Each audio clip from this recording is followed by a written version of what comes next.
Syekh Maulana San, utusan Tuan Satria Piningit Sinisian Wahyu, SPR.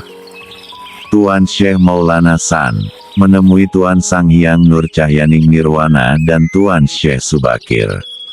Salam Rahayu Trinatra Jaya Sampurna. Salam sejahtera, salam budaya, salam kebajikan, sampurasun. Selamat pagi, siang, sore, dan malam. Assalamualaikum warahmatullahi wabarakatuh.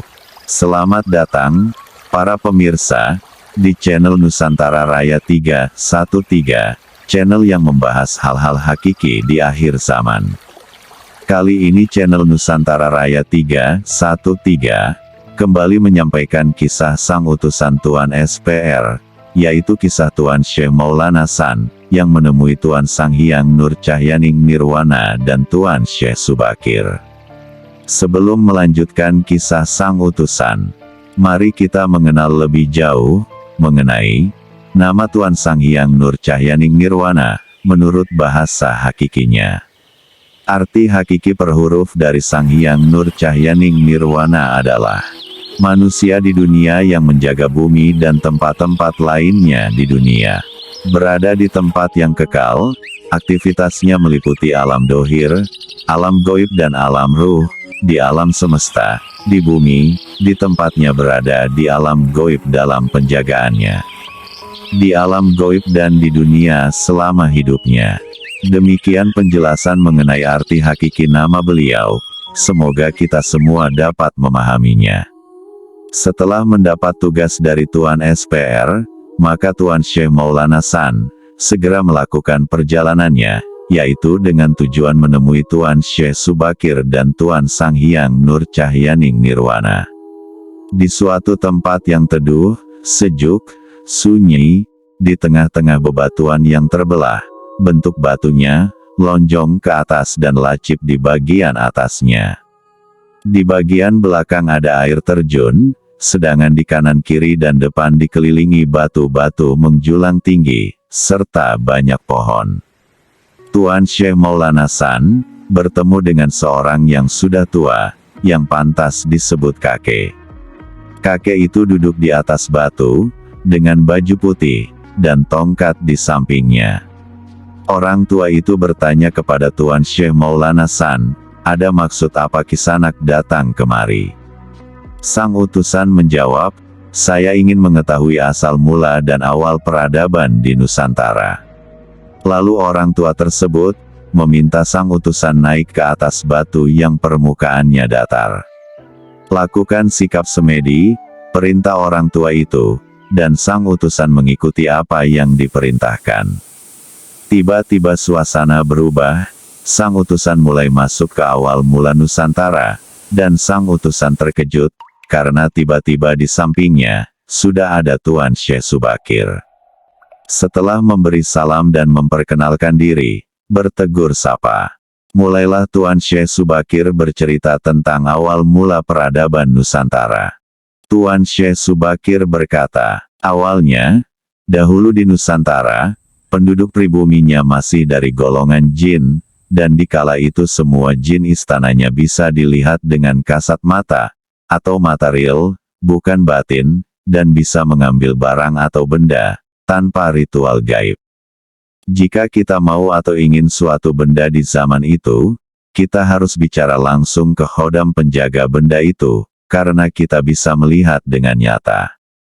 Setelah beberapa abad berlalu, datanglah seorang pemuda, yang ditugaskan oleh gurunya, untuk mengislamkan pribumi yang ada di Nusantara. Waktu itu Nusantara disebut dataran jin, karena banyak sekali istana-istana jin di Nusantara. Pada masa itu, Nusantara masih berbentuk dataran yang luas, menyatu semua, pulau-pulaunya belum terbentuk. Pemuda itu mulai menjelajah dataran jin, dan menaklukkan semua jin di sana, serta mengislamkannya. Tetapi ada juga yang tidak mau masuk Islam. Mereka yang tidak masuk Islam minta diberikan kesempatan untuk tinggal di Nusantara. Karena sang pemuda hanya memberikan dua pilihan, mati atau masuk Islam. Mereka tidak mau mati dan juga tidak mau masuk Islam. Maka mereka yang tidak mau masuk Islam memohon kepada pemuda itu, agar diizinkan tetap tinggal di Nusantara, dan mereka berjanji tidak akan menampakkan diri lagi kepada semua manusia, dan harta beserta istananya, akan dipindahkan ke alam lain, ke alam gaib. Setelah berpikir dan merenung, pemuda itu menyetujui permohonan para jin yang tidak mau masuk Islam. Pemuda itu memberikan satu syarat, yaitu, jangan mengganggu manusia yang kelak akan banyak berdatangan di Nusantara. Kepada jin yang sudah bersedia masuk Islam, diperintahkan menghilang, juga semua istana dan harta mereka, yaitu dipindahkan ke alam gaib, bebas mau di mana saja tempatnya. Yang penting, jangan mengganggu manusia, yang akan banyak berdatangan.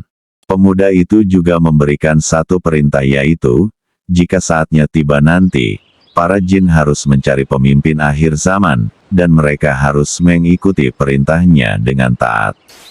Pemuda itu berkata, kepada para jin, bagi yang tidak Islam saya harap kalian bisa masuk Islam, bila pemimpin akhir zaman itu muncul. Setelah menyelesaikan tugasnya, pemuda itu pulang kembali ke tempat asalnya. Beberapa tahun berlalu, mulailah banyak orang yang datang ke negeri ini, ke Nusantara. Nusantara berkembang pesat, dengan banyaknya penduduk dan kemajuan peradabannya. Sehingga mereka lalai, lupa akan tugas dan kewajibannya.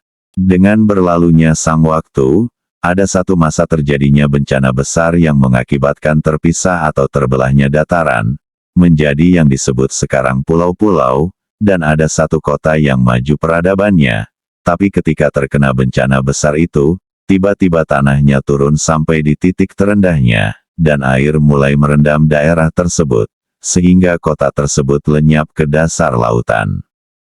Demikian yang terjadi pada Nusantara masa lalu, jika pada masa sekarang, orang-orang, penduduk, yang di Nusantara, perilakunya seperti yang masa lalu itu, maka akan mengalami hal yang sama.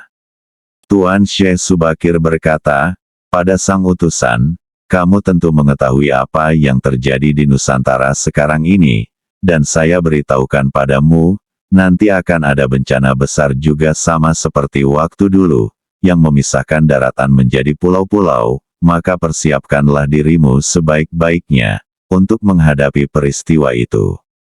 Demikian, wejangan Tuan Syekh Subakir. Dan sang utusan, Tuan Syekh Maulana San, kembali duduk di atas batu, bersama kakek tua, yang ternyata, tak lama berselang beliau menunjukkan sosok aslinya, yaitu beliau adalah Tuan Sang Hyang Nur Cahyaning Nirwana. Mulailah sang utusan menyampaikan pesan-pesan dari Tuan SPR, kepada Tuan Sang Hyang Nur Cahyaning Nirwana. Tuan Sang Hyang Nur berkata, untuk program ke depan, saya ikut apa kata Tuan SPR dan Tuan Al-Imam Mahdi. Kemudian Tuan Sang Hyang Nur Cahyaning Nirwana, memberi wejangan khusus untuk sang utusan, yang berisi apa yang harus dilakukan sang utusan untuk perjalanan di masa yang akan datang. Setelah dirasa cukup, maka sang utusan, mohon izin, pamit untuk pulang, dan kembali secepatnya menemui Tuan SPR. Saat kedatangan sang utusan dari tugasnya, Tuan SPR sedang berbincang dengan Tuan Al-Imam Mahdi, maka sang utusan setelah mengucapkan salam dan melaporkan tugas-tugasnya, sang utusan teringat kata-kata Tuan Sang Hyang Nur, yang berkata, untuk program ke depan, akan ikut apa yang diprogramkan Tuan SPR dan Tuan Al-Imam Mahdi. Maka sang utusan bertanya kepada Tuan Al-Imam Mahdi, rencana atau program ke depannya, apa Tuan? Lalu Tuan Al-Imam Mahdi menjawab, kamu kan sudah diberitahu sedikit, oleh Tuan Syekh Subakir, yaitu tentang bencana besar, itu saja, kamu itu belum boleh tahu secara lengkap, tapi cuma boleh tahu sedikit saja, ujar Tuan Al-Imam Mahdi menutup pembicaraan. Demikian, kisah sang utusan, Tuan Syekh Maulana San, yang diutus Tuan SPR menemui Tuan Syekh Subakir dan Tuan Sang Hyang Nur Cahyaning Nirwana. Semoga ada yang dapat diambil hikmah dan pelajarannya untuk para pemirsa channel Nusantara Raya 313 yang telah menyaksikan konten ini. Sekian dan terima kasih pada para pemirsa channel Nusantara Raya 313 yang telah menyimaknya. Kami haturkan mohon maaf bila ada yang salah. Wabillahi taufik wal hidayah. Wassalamualaikum warahmatullahi wabarakatuh. Salam Rahayu Trinatra Jaya Sampurna. Salam Nusantara Raya 313.